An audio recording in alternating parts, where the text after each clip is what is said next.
Ողջույն 24-ի եթերում հետագիծն ես Նարեկ Գալստյան, այսպես ես հյուրում կարել եմ խորհրդարանի Հայաստան դաշինքի падգամավոր ՀՅԴ անդամ Արթուր Խաչատրյանին, պարոն Խաչատրյան, բարև ձեզ։ Ես շատ շնորհակալ եմ հրավերս ընդունելու համար։ Սիրով, միշտ հաճույքով։ Պարոն Խաչատրյան, մի այսպիսի իրավիճակ է ստեղծվել, որ փաստացիորեն Եվրամիությունը կայակալասի շուրթերով հայտարարեց, որ հայերը, սա բառացի մեջ բերում է, հայերը դիմել են Եվրամիությանը, որպեսզի մենք օգնենք իրենց ապատեգատվության դեմ պայքարում, այնպես ինչպես արեցինք Մոլդովայում։ Այսինքն,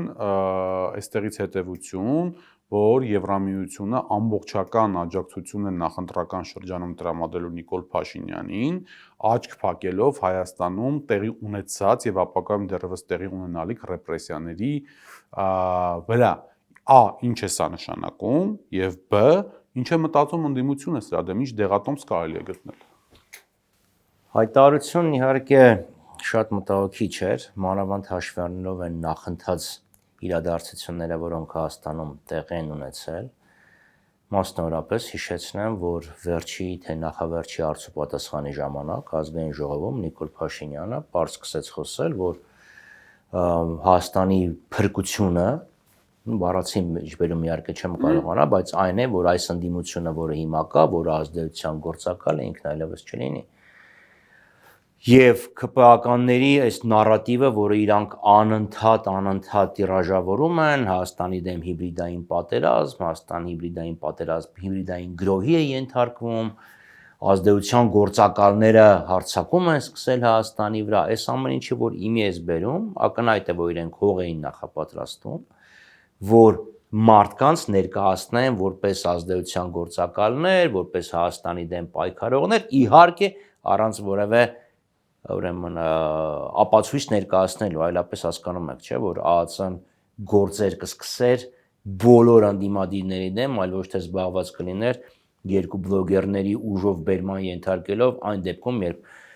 երկուսին մեղադրում էին զուտ խուլիգանության համար։ Դա էլ ուրեմն վիրավորանքը քրեականացնելու նոր փորձ է, որը իրանք իրականացնում են։ Նմանապես նաև շփումները, որ պատասխանի պարագայում պատասխանել էին մեկին, այսպես ասած։ Այո, եւ այդ մեկը Ալեն Սիմոնյանը բողոքում է, որ Նարեկը եւ Վազգենը իրան կոչել են ոչ պարկեշտ են արտահայտվել, նորմատիվ լեքսիկոնով։ Մեղմ ոչ նորմատիվության տիրույթում են գտնվել եւ ԱԱՑ-ն, որը կոչված է ազգային անվտանգությունը ապահովելու, գնում է այդ մարդկանց այսպես մասկի շոուով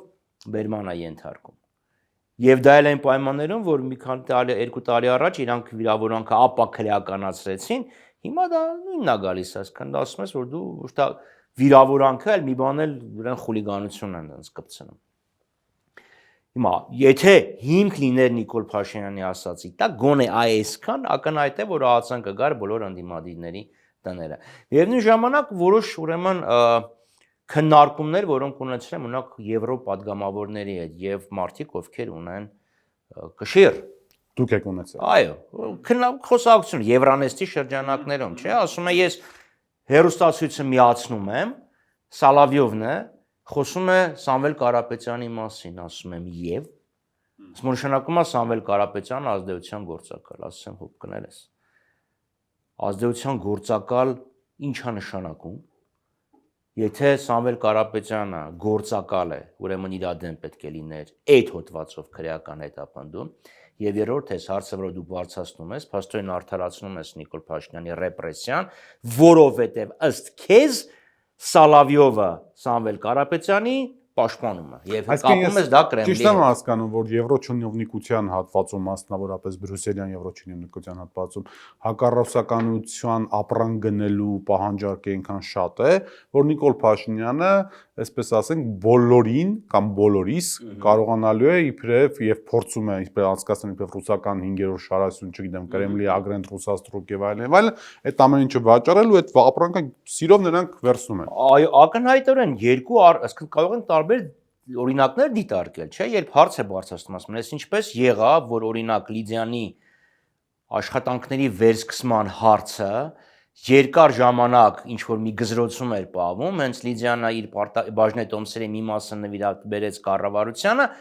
Լիդիանը սկսեց աշխատել, լիցենզիան ստացավ, կամ տելեկոմ ընկերություններից մեկը մյուսին գնելու հայտ էր ներկայացվել, այնքան ժամանակ այդ հայտը չէր բավարարվում, մինչև Բաժնետոմսեր չնվիրվեցին կառավարության։ Ավելին, Քրոնի մետի ներողություն այդ նույն տելեկոմներից մեկի ղեկավարները որոշ շրջան ըստ մամուլի հրապարակումների Հայաստանից փախած գտնվեցին, մինչև չտվեցին այդ հավաբանը մասնաբաժինը, նոր հետո վերադարձան։ Քրոնի մետով սկսեց, հիշում եք, Հայաստանի թիվ 1 հարկատուն գերմանացիները, Բաժնետոմսերը, Զանգեզուրի պղնձամոլիբդենային կոմբինատը, ուրեմն Բաժնետոմսերի արք ու վաճառք տեղի ունեցավ, ռուսները գնեցին եւ կառավարությանը մինենց լավ թոթոլ նվեր տվեցին։ Երբ ասում են, լավ, դու տեսնում ես, չէ՞ որ գրոհ է սկսել մասնավոր ընկերությունների դեմ, ներդրողների դեմ, եւ դրա համար մենք ունենք ուղղակի օտարերկրյա ներդրումների արտահոսք, Նիկոլ Փաշինյանն ասում է դե ռուսական կապիտալի ազդեցությունն են փոքրացնում։ Երբ ասում են, գիտեք, ժողովուրդ դուք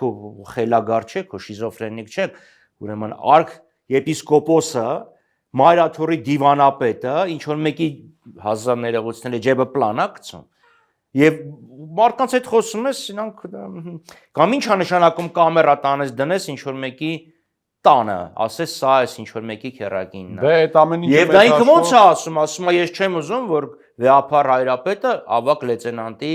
հրանգները կատարի։ Տեսեք, այսինքն ինքը փորձում է իր բոլոր ապօրինությունները, բռնությունները հիմնավորի, որ այս ռուսական ազդեցությունն եմ նվազեցնում։ Եվ զուգահեռ մենք տեսնում ենք արտահայտություններ Ադրբեջանից եւ Թուրքիայից։ 24 ժամ առաջ էր, չէ՞, Էրդողանը հայտարարել։ Այո։ Ասել էր, որ մենք սիմվոլիկ քայլերի կգնանք։ Տարվա ամենասկզբից 20 Տարվա սկզբից, այո։ Նախ եւս մի անգամ բացահայտել է այս իշխանությունների սուտը, որ Հայաստան-Թուրքիա հարաբերությունները կախված չեն Ադրբեջան-Հայաստան հարաբերություններից, բայց դա գործերեսի շատ չանդրադառնանք գործերեսի դիմադրողականությանը։ Այսինքն ինքը պարզ ասում է, որ մենք կօգնենք Փաշինյանին։ Չէ՞, որովհետև սիմվոլիկ նշանակում է ազդեցությունը զրոյական, համարյա զրոյական, բայց շուխուրը շատ մեծ։ Եվ նմանապես Ադրբեջանի կողմից, չէ՞, մի բուրցորեն, մի կանիստր բենզին, այս ամեն ինչ է։ Ցույց են տալիս, որ ահա Նիկոլ Փաշինյանը, որ ասում էր բերել եմ խաղաղություն, իր Անդրելա Չեմբերլենի տեղ, հեսա իրականությունը։ Միակ ռեալ ազդեցության գործակալը այս մարդն է։ Պարոն Խաչատրյան, դե հիմա տեսեք, ինքն էլ ասացիք, որ Նիկոլ Փաշինյանին նախընտրական շրջանում ակտիվորեն աջակցել է Թուրքիան, ինչպես Էրդողանը արդեն իսկ վկայել է, որ Թուրքիան Ադրբեջան ստորակետ շարունակությամբ Եվրամիությունը իր ամբողջ բանով, Միացյալ Նահանգները այս կամ այն չափով, պլյուս Փաշինյանը մեծ հաշվով չունի որևիցե աշխարհակահաղական մրցակցություն կամ դիմադրություն Ռուսաստանի կողմից, որտեղ նրա գլուխը խառն է ուկրաինական թատերաբեմում եւ այս process-ների մեջ քիչ թե շատ այսպես դեմ լինող այս արևմտյան ներկայության Հայաստանում Իրանը մեծ հաշվով անկարողություն ունի կամ փորձ չունի ներքաղաքական իրավիճակներում ինչ որ ազդեցություն ունենալու այդպիսի բան չունի, ինստիտուցիոնալ մոտեցումներ չունի։ Այսինքն նշանակում է, որ ընտրությունների Նիկոլ Փաշինյանը գնալու է հսկայական աշխարհակահաղական ֆորայով, հսկայական, որը նաև ծանրագույն իրավիճակում է դնելու ընդդիմությանը։ Դուք սրա մասին մտածել եք։ Նարեկ երկուսս էլ այսպես ասած քաղաքի տղա ենք։ Դու երբ էիր մարդ բերում։ Երբ ինքդ քո հարցերը չես կարողանում լուծես, ճիշտ է։ Դե։ Այսինքն ինքը այն աստիճանի է թուլացել, որ Թուրքիայի աջակցության վրա է հույս դնում, Ադրբեջանի Եվրամիության։ Դա նշանակում է, որ իր աջակցության մակարդակը երկրում այնքան քիչ է, որ իր ամբողջ վարչական ռեսուրսը, իր ամբողջ իրավապահ համակարգը բավարար չեն։ Բայց ընդդիմությանը բանն էլ աջակցության ռեսուրսն էլ շատ բարձր չի, եթե նայում ենք սոցհարցումները։ Այսինքն մենք որ նայում ենք հավաքական ընդդիմությունը, բոլոր ընդդիմադիրները, հաշվի առնելով որ որոշ ընդդիմադիրներ նաև իրար են ընդդիմադիր, եւ իշխանությունը, իրանց տարբերությունը վիճակագրական սխալի մակարդակի։ Այո։ Եվ ունենք մեծ թվով չկողմնորոշված մարդիկ, որովքեր կամ չկողմնորոշված են ում օգտին կքվեարկեն դեռևս Կամ գնան թե չեն գնա։ Կամ գնան թե չէ, ընդ որում Նիկոլ Փաշինյանի ընտրազանգվածը արդեն կողմնորոշվածն է։ Չկողմնորոշվածները հիմնականում Նարեկի օգտին քվեարկեն, թե Արտուրի օգտին քվեարկեն։ Այդ Ունենք պասիոնար, մոտիվացված մարդիկ են, որոնք որ գնալու են ընտրությունների, խոսքս իշխանական զանգվածի Այո, նրանք այո, այս մասում դեռ կա մարդիկ, ովքեր դեմ են, բայց չգիտեն ում օգտին քվեարկեն, այսինքն հարց է տալի դու այբ տեխնացուին ես քվեարկելու բենթեգի, ասում դեռ չգիտեմ։ Եվ մի մեծ քանակությամբ մեր հայրենակիցներ, ովքեր ասում են, դե ոչ մի բան չի փոխվել։ Այսինքն ընդդիմության, հավաքական ընդդիմության քաղաքականությունը պետք է լինի աշխատել, որպիսի չկողմնորոշված մարդիկ իրանք գան քվեարկելու։ Հայաստանը ամերիկացի, եվրոպացի, ճապոնիացի, այստեղ deep state-ի խորքային պետության գաղափարը չկա, երբ մարդն ասի դե գնամ, չգնամ, քաղաքականության տարբերությունը շատ փոքր է լինելու։ Այսինքն իրանք գոհ են, դրա համար տարբերություն չկա։ Լեյբորիստները կլինեն, թե կոնսերվատորները կլինեն, որովհետև մի քիչ է տարբեր։ Որովհետև ինքը իր սոցիալական հարցերը մեկ այլ դրանով չի պայմանավորվում։ Այո, կա բյուրոկրատիա, որը հարցալուծում եւ այլն։ Մեր մոտ չի մարդը չի գնում քվեարկության, որովհետև օտարել են իրան իշխանությունն օտարել են պետությունից եւ ընտրություններից։ Այսինքն ամբողջ քաղաքականությունը պետք է լինի ժողովուրդ, եկեք քվեարկեք, այլապես մենք ունենալու ենք այն ինչ որ այսօր ունենք, այսօր վերջը ով Նիկոլ Փաշինյանին դեմ է խոսում, դառնում է ժողովրդի ճշնամի։ Չէ, ինքը տեսեք ինչ է անում, ինքը ասում է ես պետություն եմ, ով իմ դեմ է նշանակում է պետության դեմ է, եւ առհա ես քեզ թույլ կտամ պետության դեմ խոսամ։ Տեսեք դրոշների հարցը եկեղեցիներում։ Ինքը տեսեք ոնց է սարքում, ասում է պետությունը, դա կա Նիկոլ Փաշինյան եւ իշխան ներգրավություն Կառավարություն, պետություն, եկեղեցի, հոգեվորականություն։ Եկեղեցի, կառավարություն չկա, կառավարության Նիկոլ Փաշինյանն ինքը ասել է, կառավարության ոչ մի անդամ չի անդգնել ասի, չկնել ասի։ Եվ ինքը հարձակում է գործում եկեղեցու վրա, բայց դա փորձում է ներկայացնել ոչ թե որպես Փաշինյան հայաստանյաց առաքելական Սուրբ եկեղեցի, այլ պետություն, փորձում է դեգրադացնի այդ մակարդակին եկեղեցի, այլ նաև պետություն որոշ հոգեվորականներ, այսպես է։ Այո, բայց ասում նրանք լավն են, եկել են իմ պետության կողմից։ Չէ, այսինքն վեհապար հայրապետը եկեղեցին չի, որոշ հոգեվորականների դեմ է։ Այսինքն դու ասում ես դրոշի, դու չես կարող ասես դրոշին ես դեմ եմ, որովհետև հենց դու տես բան ասես ոնց պետությանն ես դեմ, այսինքն ինքը փորձում է իր անձնական, իր քաղաքական, մերկանտիլ ճղճին նպատակները դարձնի իջացնի պետություն եկեղեցի հակամարտության մակարդակին։ Սա ինչ է նշանակում, ցանկացած ոք, ով այսօր իր վարած քաղաքականության դեմ է, դառնալու է պետության դեմ, դառել է Լյուդովիկոս 14-րդ հասկանում, Լետո ասեմուա, պետությունը ես եմ, բայց Լյուդովիկոս 14-րդը գոնե 13-րդից հետո պետություն կառուցեց, ինքն ինչ արեց։ Պարոն Խաչատրյան, առաջարկում եմ պատմական կերպարների համեմատության մեջ որոշակիորեն զգուշություն եւ էսթետիկ մոտեցում ցուցաբերենք երկուս էլ, բայց անցնելով առաջ։ Պատմություն կար շլապոնել դու չէի հետ համեմատել, բայց դրա հետ միասին Այո, նույն եկեղեցու պարագայում, եթե նկատել եք, ինքը սկզբից մտավ կուսակրոնության թեմայով, չնայած ինչպես ասում է, հարբած ոզնն էլ հասկանում էր, որ ինքը մեղմասած թքած ունի, որ թե ով է կուսակրոն, ով չէ։ Բայց հիմա այլևս անցում է կատարել այդ օտարերկրյա գործակալական ցանց, վեհապարի եղբայրը KGB-ի գործակալ է, ճակերտներով ներողություն Ավազանի անունը տալու համար Կտրիչ Ներսիսյանը ուրեմն պետության ճշնամի է, չէ, ներողություն, վտանգ է Հայաստանի պետական անվտանգության համար։ Այսինքն ամբողջական պետական համակարգը դրվել է մի ռելսի վրա, որտեղ բոլորը, ովքեր այս կամ այն չափով իրեն դիմադրում են, հատուկ բան են, օտարերկրյա գործակալներ են։ Այստեղ բացի դուք ասում եք պետք է մարդկանց ավելի շատ գան եւ քվեարկեն, բայց այդ դրա մոտիվացիան, ընդ որում գաղափարական մոտիվացիան արտնասնելու խնդիրը ընդդիմությանն է։ Այսինքն ընդդիմությունը պետք է ընդդիմության գերնպատակը։ Այո, բայց գոնե մինչև հիմա դաշտում չկան նետված այնպիսի գաղափարներ, որոնք կարող են ծածկել Փաշինյանական օրակարգերը։ Մենք առավոտից երեկո զբաղված ենք Փաշինյանին մեկնաբանելով, համաձայն չեք։ Դե դու մեկնաբանում ես նրան, որ պետական քաղաքականությունն է իրականացնում եւ քո այլընտրանքը նույնպես դիտվում է իր այլընտրանքի նկատմամբ։ Բայց դրան կանդրադառնամ 2 րոպեից, լավ, ուղղակի թույլ տվեք մի բան ասեմ։ Երբ Փաշինյանը դեռ մի 2-3 տարի առաջ սկսեց խոսել Մեսիայի սինդրոմի մասին, ես ընկերական շրջապատում ասին, սա իր եկեղեցին ասարկում։ Այլապես խոսել Մեսիայի սինդրոմի մասին իմաստ չունի։ Ինքը ոնց սկսեց, լավ, սկսեց նրանից հետո, երբ Վեհապար հայրապետը Շվեյցարիայում շվեյցարական խաղաղության նախաձեռնության շրջանակներում խոսեց արցախցիների վերադարձի իրավունքի մասին։ Այո, Բեռնում։ Եղավ Բեռնում, այո, եղավ Փաշազադեի հաչոցները եւ Փաշինյանի այդ գրառումը, ասկան ինքը փորձեց եկեղեցին նախև առաջ վարկաբեկել։ Երեք քերակին, այս կողմ են կողմ մարդիկ ասին, հա դե լավ էլի։ Եկեք մի հատ մեմա սոցիալական ցանցերին պատտում տեսել եք։ Որ մեկը։ Որ ասում է Պուտինն ասում է ես էս ունեմ,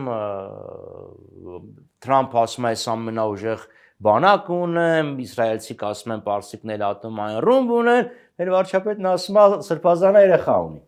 Ասեցին լրջանանք մի քիչ, հետո գնաց այդ պլանի տարբերակը, որ կներեք, ով Արշակ Սրբազանի այդ 5 րոպե տեսել է, կներեք էլի լավ էլի։ Հիմա սկսում է այդ տանում է այս օտարերկրյա գործակալին։ Գյուտ չի անում, նույնը Ստալինն էր անում, չէ՞, Ստալինն ում փակում էր 37 եւ նախորդ տարիներին, ինչ էր փակում։ Անգլիայի գործակալ Ամերիկայի հաղթել բան Խաչատրյան։ Նորից կոչ եմ անում պատմական կերպարների նկատմամբ։ Չունեցի, բայց սա էլ նոր չի, էլի, չէ՞, սաղին դատում էր որպես գործակալ։ Բանը նրան ասա, որ Մանանձյանն ասեց 100 հոգու գործակալ էր նշանակե նաև Թուրքիա, ասեց հոп գոնե Մանանձյանը թե Աջարյանի տարբերակն է։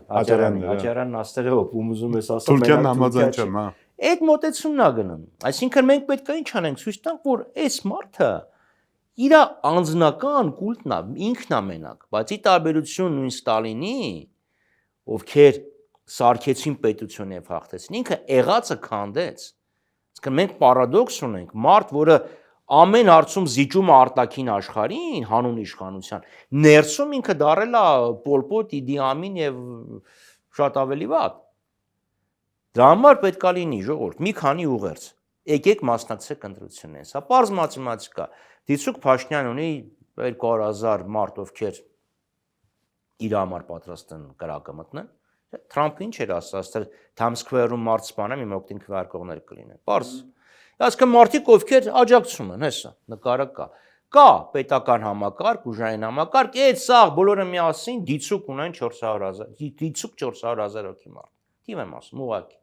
Հիմա, եթե մասնակցի 600,000 մարդ, 1 միլիոն մարդ, ինքը ունի 40%։ Եթե մասնակցի 1.5 միլիոն,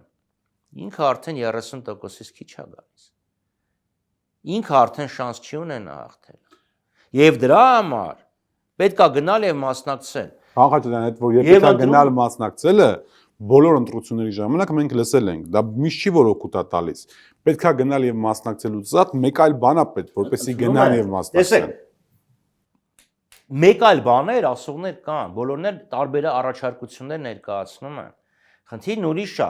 Դու օբյեկտիվ նայ, լավ, դու երբեք չես կարող ունենաս որևէ տեխնացու, ով մտածում է 100%-ով նենց ոնց որ դա։ Իհարկե չես կարող։ Այսինքն դու պետք է փորձես ոչ թե քո իդեալական տեխնացուին գտնես։ Չէ՞ դու իդեալական կնոջ, իդեալական տղամարդու չես գտնում։ Դու գտնում ես նրան, ով քեզ ավելի մոտ է։ Չէ, բայց բան Խաչատրյան, Փաշինյանը վաճառվող ապրանք ունի, այսօր վաճառվող ապրանքը ինքը համ, այո, ինքը համ վաճառում է ապրանք Եվրամիությանը, այն է ես Ռուսաստանին հանում եմ Հարավային Կովկասից, տվեք ինձ ռեպրեսիաների հնարավորություն եւ ստանում է դրա կարբլանշները, բայց հայաստանյան հասարակությունում ինքը իր վաճառվող ապրանքը այսպես կոչված խաղաղությունն է։ Նա Ամասիայից մինչև Մեղրի գնալու է, մտնելու է ցանկացած մարդու տուն, ասելու է Խաչատրյան Արտուրը երևաց այդտեղ ասեց ցանկաց Փաշինյան մի քվեարկեք, իմացեք ինքը պատերազմ է բերելու, իր ձեր երեխաները գնալու են զոհվեն, մտնելով 5-30-ամյա կոնֆլիկտի մեջ։ Սա այն ապրանքն է, որ ինքը վաճառելու է։ Եվ ստեղ հակառակն ինչ պետք է լինի։ Լավ, մենք էլ նույնն ենք ասում, մենք խաղաղությանը դեմ չենք, մենք հենց իրան դեմ ենք, որովհետև ինքը խաղաղություն չի բերում։ Չես կարող ունենաս խաղաղություն եւ տարածքի զգալի մասը օկուպացված է թշնամու կողմից։ Ես չեմ խոսում Արցախի հանրապետության մասին։ Ես խոսում եմ Հայաստանի հանրապետության տարածքի։ Հիմա ակնհայտ է, չէ՞, Ջերմուկյան պատերազմից հետո Ալիևը ինչ հայտարարեց, ասում է, այդ ամեն ինչը ընդամենը 6 ժամ է տևել եւ ես կարծում եմ, որ Փաշինյանը հասկացել է դա ինչ, այսինքն ինչքան կուզենք, այնքան կխփենք։ Իրանք մտել են, գրավել են այն բարձունքները, որոնք երկիրը կարելի է որից կարելի է մտնել եւ մի 15 րոպե մասთან երկու մասի Դա բաժանել։ ուրիշ բան ասած մենք պետք է մեր աչքով վստահ լինենք, թե ինչա կատարվում, այսինքն այդ բարձունքներից մենք չենք հեռանալու։ Դրան էլ լուծում է գտել, ասպա կանցնենք գնանք բանի սահմանազատման եւ սահմանագծման եւ վերականգնենք մեր տարածքային ամբողջականությունը։ Սահմանազատումը այդ սահմանը մի սանտիմետր սենց անցնի, թե նենց անցնի, ինչ թուրքերը չգնեն, որ մեր տարածքը։ Այսինքն նարատիվը այս դա է, ինքը Հայաստանը տանում է սատրապության, ավելի լավ բարձ խոսեմ, վասալն էլ է բարդ բան, խամաճիկն է, այսինքն ծառա պետության, դա պետություն, որ այն մյուսի ծառան է, որպեսզի ինքը լինի այդ նշանակած կուսակալ էլ է։ Ադրբեջանականացում են ասում շատերը, Հայաստանի ադրբեջանականացում։ Ադրբեջանականացում, թուրքացում, ցանկացածացում միայն որպեսզի ինքը լինի ղեկավարը, ինքը ինչ ասում, որ ասում է, դες պետք է կառավարվող պետություն։ Ես եմ այն մարդը, որ պատրաստ եմ երկիրը դարձնեմ ձեր Դե մենք ունենք այդպիսի պատմական մի ոչ էսթետիկ մոտեցումների ցուցաբերեմ, մենք ունեինք պատմությունն, այսինքն ուներ վիշիստական կառավարություն, որը փաստորեն զբաղված էր ժանդարմական պետություն սարքելով եւ արտաքին անվտանգություն դելեգացնելով իր երբեմնի թշնամուն, այն է նացիստական Գերմանիայի։ Այո, վիշի ժամանակ պատենը տենց արեց, բայց կա ավելի հետ գնանք։ Կոմպրադոր եզրույթը ոնց արար, ես գիտեմ հարցազրույց մեկի ժամանակ էդ ասացի, սրանք ռենեգատ կոմպրադորներ են։ Այսինքն բացատրեք, պարոն Խաչատրյան։ կոմպրադոր ինչա, չէ՞, ասքան գնում էր գաղութահար ինչ որ երկիր էր գաղութացնում, իրան պետք էին վստահելի մարդիկ։ Տուզեմեսների շրջանում, որ իրա օգտին էին աշխատում։ Եվ իրանք, քանի որ իրանց օգուտը փողը գալիս էր գաղութարարից, իրանք դառնում էին այն գործիքը, որը ճնշում է բնիկ ժողովրդին հանուն գաղութարարի։ Պոլիցիայի գաղափարը։ Հնդկացիական որևիցե ցեղի ներկայացուցիչ դառնում էր, ասենք, օրինակ իսպանացիների, ասենք, Կորտեսի Էպլիազո ներկայացուցիչը եւ դառնում էր նաեւ այն բաժիշ սուրը, որով ճնշում էին այսքան բառը պորտուգալական արմատունն է, այսքան պորտուգալական գաղութներում է, լինի դա Կոնգո, լինի դա Բրազիլիա։ Ավելի նոր ժամանակները մենք ունենք բանը պոլիցայները, գերմանական, չէ՞։ Պոլիցա Ենիչերն ավելի վատ էր, քան թե թուրքը։ Չէ՞ որտեվ Ենիչերը այդ ազգից վերցրածն էր։ Հիմա պոլիցայը ինքը ճնշում էր ժողովրդին, որպեսզի իրանք չընդդիմանան ֆաշիստների դեմ։ Դա կոմպրադորության բարբարերի հետևից են։ Չէ, հասկանում եմ, բայց այնուամենայնիվ անդիմությանը անդադ մեղադրում են օրակարգ չունենալու մեջ, ուստեղ իսկապես պետք է բան, որովհետև տեսեք, մեծ հաշվով խաղաղություն, սա խաղաղություն չի, մերը բերացնա խաղաղություն թեզը չգիտեմ որքան կաշխատի։ Շահանակությունը, ընդդիմությունը այս պահին գոնե ակնհայտ է դառնում, որ անգամ ոչ թե 2-3, այլ եթե հիմա այսպես մոտավոր հաշվենք 6-7 ֆրոնտներով է պատրաստվում բան գնալ, ընտրությունների գնալ, ինչը շատ մեծ հավանականություն է բերում, որ շեմի տակ կմնան բավական ընդդիմադիր ուժեր, որը կբերի բանի, այսինքն սա էլ է խնդիր, սա էլ է խնդրեմ։ Այսինքն խնդիր թիվ 1 մեծացնել մասնակցությունը։ Խնդիր թիվ 2 ընդդիմադիր եւ պսևդո ընդդիմադիր։ Խոսքը գնում է իրական ընդդիմադիրների մասին, այլ ոչ թե նրանք, ովքեր կոչում են իրանց ընդդիմություն, բայց իրանց նպատակը ընդդիմության մեջ բարակտում մտցնելն է։ Շատերը օբյեկտիվորեն սխալ են գնահատում իրենց հավանականությունը։ Ուղղակի մարդիկ վեր են կենում, մենք զգացողություն ունենք, հեսա 4%, 5% նոր ձայն են ուզում, ես նոր ձայն եմ։ Ամբիցիաների բավարարման պատճառով կարող են փորձանել մասնակցել առանձին։ Այն ինչ որ տեղի ունեցավ 21 թվականին։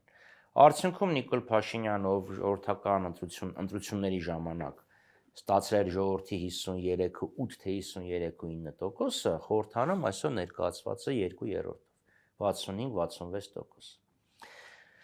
Որովհետև այդ ընդդիմադիր ուժերը, որոնք մասնակցել են ընտրություններին, ստացել են 15000 ձայն եւ չեն անցել խորհրդարան, իրանց 15000-ից 10000-ը գնացրան Նիկոլ Փաշինյանին։ Այդ մարդիկ էլ նաև պետք է գիտակցեն, որ եթե իրենք իրականում չունեն անցնելու հավանականություն, ճիշտ կանեն կամ բլոկ սարքեն, կամ փորձեն մեծ ուժերի հետ միանալ։ Որտեվ Գյումրիի էֆեկտը ինչու՞մ էր, չէ՞, մեծ ընդդիմադիր, երկրորդ մեծ ընդդիմադիր, երրորդ, որոնք կարողացան հարց լուծել։ 10 ընդդիմադիրով որ գնային չէին անցնի։ Հələ պետք է թողի որ մասնակցեն, բան Եվ դա արդեն մյուս խնդիրն է գալի եւ մոլդովական սցենարը, իդեպ հենց դրանով էլ վտանգավոր է, որովհետև Մոլդովայում ընտրություններից մի քանի օր առաջ քաղաքական որոշ ուժերի արգելեցին մաս։ Երկու կուսակցության արգելեցին, մեկը մինչև բյուլետենների տպելը, մյուսը բյուլետեններ տպելուց հետո։ Այդ եմ ասում, այսինքն մի քանի ժամ չասեմ, լավ 2 օր առաջ։ 2 օր առաջ եւ մարդկանց մի մասը գնացել ընտրել 70,000 ձայներ այդ արգելված կուսակցությունը ստացել։ Այս եւ այս Դամոկյան սուրը հիմնականում Սամվել Կարապետյանի ուժի գլխին է կախված կարծես թե։ Սամվել Կարապետյանի ուժի գլխին կանգնած է չգրանցելու մասով, մյուսների օրինակ մեզ կեղծ շինծու մեղադրանքներ ներկայացնել։ Մի փոքր այս ներքաղաքական իրավիճակից գանք դեպի այսպես գլոբալ աշխարհակաղական իրավիճակ, որտեղ այդ մենք փոքր երկիր ենք, շատ ազդվում ենք մեծ պետությունների այսպես երկխոսություններից։ Վերջերս հրապարակվեց Թրամփի administrացիայի ռազմավարական նոր ազգային ռազմավարությունը կամ ռազմավարական փաստաթուղթը, որտեղ հաստատորեն բացի նրանից, որ կա տպավորություն, որ Թրամփը որոշել է ՆԱՏՕ-ն քանդի ընդհանրապես եւ նոր ինչ-որ ֆորմատ, եւ Եվրամիություն եւ նոր ինչ-որ ֆորմատ սարքի, բայց դրա հետ մեկտեղ կար մերձավոր արևելքից, մենք մերձավոր արևելք ենք, այսինքն սա նույն տարածաշրջանը մասին հեռանալու ռազմավարական որոշում է, Միացյալ Նահանգները չի պատրաստում այստեղ մնալ, ինչ-որ կռիվ տալ, էս անել, այն անել, ինքը այստեղ աշխատելու է իր գործընկերների հետ պայմանական ասած։ Հայաստան անվանումը հիշատակվեց ընդամենը մեկ անգամ, երբ որ ֆիքսվեց, որ ի թիվս այլ երկրների Թրամփը խաղաղություն է հաստատել Հայաստանի եւ Ադրբեջանի միջեւ։ Եվ թրիփ կոչեցյալ ուղին, որը Հայաստանում ներկայացվում է իբր հայ-ամերիկյան ռազմավարական հարաբերությունների բան, այսպես ծնունդ, հա, ընդհանրապես ներկայացված չէր այդ ռազմավարական փաստաթղթում։ Հարցը ի՞նչ է նշանակում։ Հեշտից բարդը գնանք, իսկ թրիփը իրանից ինչա ներկայացնում։ Այդ ինձ մի հարց։ Եթե դա հեշտն է։ Պարլամենտում կառավարության հարցու պատասխանին հարցրեք։ Հուսով լավ է գնամ բախտնավեղի մոտ, որտեղ կառավարությունը ոչ մի հարցի չի պատասխանում։ Ես փորձում եի հասկանալ Նիկոլ Փաշինյանը 19 թվականի հունիսին համանախագահների առաջարկությանը ինչա պատասխանել, նույնիսկ իմ համադասարանցու մասին խոսեցինք, բայց ինքը տենց էլ չասեց, ասել է այո, ոչ թե գաղտնիքա չեմ ասի։ Ինչևէ, որտեղ նույն Ադրբեջանն ինչ է ասում, հա, Միջանցքը ասում է թրիփով։ Փաշինյանն ասում է Միջանցքի մասին ադրբեջանցիք որ խոսում են, այդ ադրբեջանական տարածքի մասն է, մեր մոտ խնդիր չկա։ Այն բանն է, Նիսմատրի վերջ ֆիլմն է, որ հրաշալի օրինակ, այո, այո։ Ընդհանրապես ովքեր են մասնակցելու, հողը թե ենթակառուցվածքը, այդ որ ասում է, գիտես, գնաց կանցնելու է գետով, գետին զուգահեռ, ավելի հյուսիս անցնելու է ճանապարհը, ավելի հյուսիս գազամուղ, ավելի հյուսիս նավթամուղ, ասենց հյուսիս կարող է ասնի Վանաձորին։ Դա մեկ։ Այսինքն թրիփը ինչ է, արդեն ոչ ոք չգիտի։ Մյուսը ամերիկյան ռազմավարական հետաքրքրությունը, եւ ստեղ կա նաեւ շատ նման է Եվրամիության քաղաքականությանը, որտեղ երկուսն էլ ցավոք սրտի իրենց պրոքսի այստեղ դիտում են Թուրքիային։ Դուք Կալասի մասին եք խոսում, ես Կալասի նախորդողի մասին, Թոյվոկլարի հայտարարությունը հիշեցնեմ։ Անտալիայի դիվանագիտական ֆորումի ԵՄ-ի ներկայացուցիչը Հարավային Կովկասում Վրաստանում։ Այո, Թոյվոկլարը Եվրոպական միության ներկայացուցիչն էր Հարավային Կովկասում եւ Անտալիայում դիվանագիտական ֆորումի ժամանակ ասեց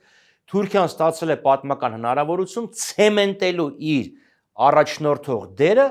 Կովկասում։ Եվ սրա համար մենք ասում ենք, հենց սա հաշվի առնելով շնորհակալություն ռազմավարական գործընկեր Ռուսաստանին դրա համար։ Այո, դա էլ իր հերթին։ Դրա համար մենք ստեղ ասում ենք, մենք չունենք այլ ընտրանք արևմուտք կամ ինչ որ մի բան։ Մեր արևմուտք որ նայում ենք, Թուրքիային ենք տեսնում։ Եվ մենք էլ ես էլ եւ մեր ընկերներն էլ բոլորն էլ երբ հանդիպում ենք ամերիկացիների հետ, եվրոպացիների հետ, ասում ենք ժողովուրդ հասկացեք։ Մեր խնդիրը դուք արևմուտք ուզում եք թե չեք ուզում, դա չի, մեր խնդիրը թե արևմուտքը ում դեմքով է մասնակցում։ Թուրքիան այդքան լավը լիներ, 50 տարի չէի ասի դրան հետևը սպասի մինչև քեզ ընդունենք։ Չէ, քանի տարի է 40 82-ից են դիմել, 70 որից են դիմել։ Պետք չեմ հիշում, բայց երկար տարիներ 46.5 տարի, հա։ Այդքան լավ լիներ, չէի ասի դրան։ Որը մի պահ հայոց ցեղասպանությունների, ընդունումների իբրև բան նախապայմաններ։ Բազմաթիվ նախապայմաններ էին, այսինքն եւ դա 87 թվին էր, արդեն այդ նախապայման։ Այսինքն Թուրքիան մենք չենք կարող դիտենք, Թուրքիան չի կարող մեր նկատմամբ դրական վերաբերել։ Ինչքան է Նիկոլ Փաշինյանը այս Էրդողանի ձեռը սեղմում է, ինչքան էլ ասի մենք Արարատը կհանենք, դու գենետիկ մակարդակի վրա խնդիր ունես։ Եվ ամենակարևորը Թուրքիան միշտ ձգտելու է անկախ նրանից դու իրան ո՞նց ես վերաբերվում, անկախ նրանից ո՞նց ես վերաբերվում։ Այդ գենետիկն է թողանք նկում։ Ինքը քո նկատմամբ չի կարող դրական վերաբերել։ Ինքը քեզ պետքա ճնշի։ Պարոն Խաչատրյան, դրա հետ մեկտեղ այնուամենայնիվ մի բան պիտի ընդունենք, չէ՞, որ անշուշտ այս պարտված իրավիճակը, որ պատվազուրկ եւ պարտված իրավիճակը մեկ այլ իրականություն է, բայց Թուրքիան եւ Հայաստանը կարծես թե այնպես է ստացվել, որ հարևաններ են, արդեն եթե առաջին հանրապետությունով սկսենք արդեն, չգիտեմ, 100 տարի, հա, 100 եւ ավել, եւ եթե չենք ուզում մենք էլ ոչնչանանք, կամ չենք պատրաստվել, մնալու են հարևան։ Այս հարցը ինչ որտեղ պետքա լուծվի։ Հարցը նայեք, այստեղ շատ արմատական հարց է տալի։ Մենք երբեք չենք ասել Թուրքիայի հետ ճշնամություն, Թուրքիայի հետ հարաբերություն չլինի։ Մենք միշտ ասել ենք Թուրքիայի հետ ունենք խնդիր, եւ այդ խնդիրները պետքա լուծվեն մարդավարի, քաղաքակիրթ ձևով։ Որը ցեղասպանության ճանաչումը։ Տարբեր խնդիրներ, ցեղասպանություն, ռեպարացիաներ, չի լինելու, անվտանգության որտեղ ցեղասպան պետությունը նաև ստանձնում է զոհի դառնում անվտանգության երաշխավորողներից մեկը եւ այլն։ Շրջափակում, այսինքն դու կարող ես ունենալ խնդիր եւ նստել խոսել դրա մասին։ Եթե ասում են հենց ասես չենք պատերազմ կսկսի, նշանակում է դու համաշխարհային կարգերին, միջազգային իրավունքի նորմերին, ասում ես, տես բան գոյություն չունի։ Դե բայց հիմա եթե տես բան գոյություն չունի, նշանակում է ընդհանրապես որևէ թուղթ իմաստ չունի ստորագրել, որտեվ դա ներողություն Զուքանի թղթից ավելի անիմաստ է, որտեվ որտեվ այսինքն դու չես կարող ասես եկեք իր այդ պայմանագիր կնքենք նորմալ աշխատենք, բայց որովհետեւ միջազգային իրավունքը չի գործում։ Այդ դեպքում вообще ընդհանրապես անիմաստ է դառնում։ Լավ, դու պետք է ունենաս նորմալ բնականon հարաբերություններ, նոտ դիվանագիտական ճանաչման նոտաների։ Լավ, վերադառնալով տրիպին, դաշնակցության արարմունքը Թուրքիային բարձ է, հիմա չեմ ուզում դա ասեմ, այսինքն որ ասում եք, տես բան չի լինի, կռիվ կլինի։ Ես չեմ ասում կռիվ կլինի, ասում եմ այդ հարցը պետքա լուծվի, այսպես ստենպես, բայց ձեր տեսանկյունից դա այդ հարցը չի լուծվելու, ձեր դրած նախապայմաններով չի լուծվելու։ Մենք մենք ասում ենք առանց նախապայմանների Թուրքիայի հետ հարաբերությունների հաստատում եւ դա չի նշանակում որ դու պետքա քո հարցերը հետ քաշես։ Չի նշանակում։ Լավ, պարոն Խաչատրյան, տրիպի հետ կապված էլի, քանի որ հարցը տրիպ է։ Երբ որ տրիպի պես նախագիծը, որը հայկական կողմը ներկայացնում է իբրև մանանավերևից եկած եւ այլն, ամերիկյան այդ ռազմավարական փաստաթղթում, որ առաջիկա 2 տարվա ադմինիստրացիայի հիմնական առաջնահերթություններն է բնորոշում, չկա։ Նշանակում է արդյոք որ Միացյալ Նահանգները ինքն էլ այդպես առանձնապես այս process-ին լուրջ չի վերաբերվում։ Չեմ բացառում, որովհետև ի տարբերություն Հայաստանի, Վրաստանի, Ադրբեջանի, Կամբոջայի եւ Թայլանդի, ովքեր քարտեզին են նայում խոշորացույցով, իրան գլոբուս են պատտում։ Եվ ես հեշտ չեմ բացառում, որ օրինակ Ռուսաստանի շատ пассив արձագանքը Վենեսուելայի ափերին ամերիկյան գործողություններին, նաեւ դա նշանակում, որ ախպեր Ուկրաինայում միգուցե նաեւ Կովկասում արի դու մի ինչ-որ մեզ Don't push us։ Այո, այսինքն շատ մեզ մի հաշվի առ որ մենք էլ իրավունք ունենք, շահեր ունենք, մենք էլ աշկներս կփակենք, որ դու հարավային Ամերիկայում, Ատլանտյան օվկիանոսում քեզ սենց ես բամ, եւ այն մեր դեռ մի 10 տարի առաջ հնչեցրած ռազմավարական նպատակին վերադառնալ Ատլանտյան օվկիանոս եւ հարավային Ամերիկա, դա կմոռանանք։ Որովհետեւ գերտերություններն ինչ են, դու ինձ զիջի ենթադրենք Աֆրիկայի հարավում, ես քեզ կզիջեմ Արկտիկայի։ Իդեպ Ղարաբաղը դրա ամենակարկառուն օրինակն էր, պարոն Խաչատրյան։ Այսինքն այդ Ղարաբաղում ռուսական ռազմավարական նահանջը, այսպես ասենք, նաեւ այդ աշխարհակաղակական դիլի հետևանք էր։ Դե ժամկետայնության խնդիր կար իհարկե, որովհետեւ Ֆիշենք Ադրբեջանի հետ այդ փաստաթղթի ստորագրումը հենց պատերազմին նախաշեմին ակնհայտ է, որ ռուսներին պետք էր առնվազն չեզոք Ադրբեջան եւ առնվազն չեզոք Ռուսաստանը մեր հաշվին կամ մեր անխելքության հաշվին կարողացավ ապահովել Կովկասում իր թիկունքը պատերազմական գործողություն։ Դե որովհետեւ դու ունես քաղաքականություն ես վարում, որ ասում ես պետք է հաշվի առնես իրավիճակի հետ, չէ, Ռուսաստանը պետք է հաշվի առնի, որ Հայաստանում իրավիճակը փոխվել։ Լավ, ինքն ինչ է, իրան պետք է ներկայացություն Կովկասում, օքեյ, այդ ներկայությունը ապահովում է Վրաստանի միջոցով։ ապահովում է ինչ որ չափով Ադրբեջանի միջոցով։ Հիմա դժվար է ասել, արդեն որովհետև այնպեսի տպավորություն է, որ ռուսները ստրատեգիական պարտություն են Հարավային Կովկասում կրում, եթե սեն շարունակվի։ Ընդունեցի, բայց այսօր ինքը իր ներկա, ինքը ինչ ասած Հայաստանը կարևոր է որպես իր ռազմավարական գործընկեր, դիրք եւ այլն եւ այլն։ Դու ասում ես հաշվի առ որ Հայաստանում իրավիճակը փոխվել, օքեյ, դիրքը կլինի Բաթումում, ի՞նչ տարբերություն։ Կամ ասենք Օսեթիայում ու Աբխազիայում։ Ինձ թվում է իրանք կիչնեն ավելի ներքին։ Տեսնենք։ Շնորհակալ եմ շատ։ Սիրով։ Հրավերս ընդունելու հետաքրքիր զրույցի համար իմ հյուրն էր խորհրդարանի Հայաստան դաշինքի падգամավոր Հույդա անդամ Արթուր Խաչատրյան, իսկ մենք կհանդիպենք մնացեք խաղաղությամբ։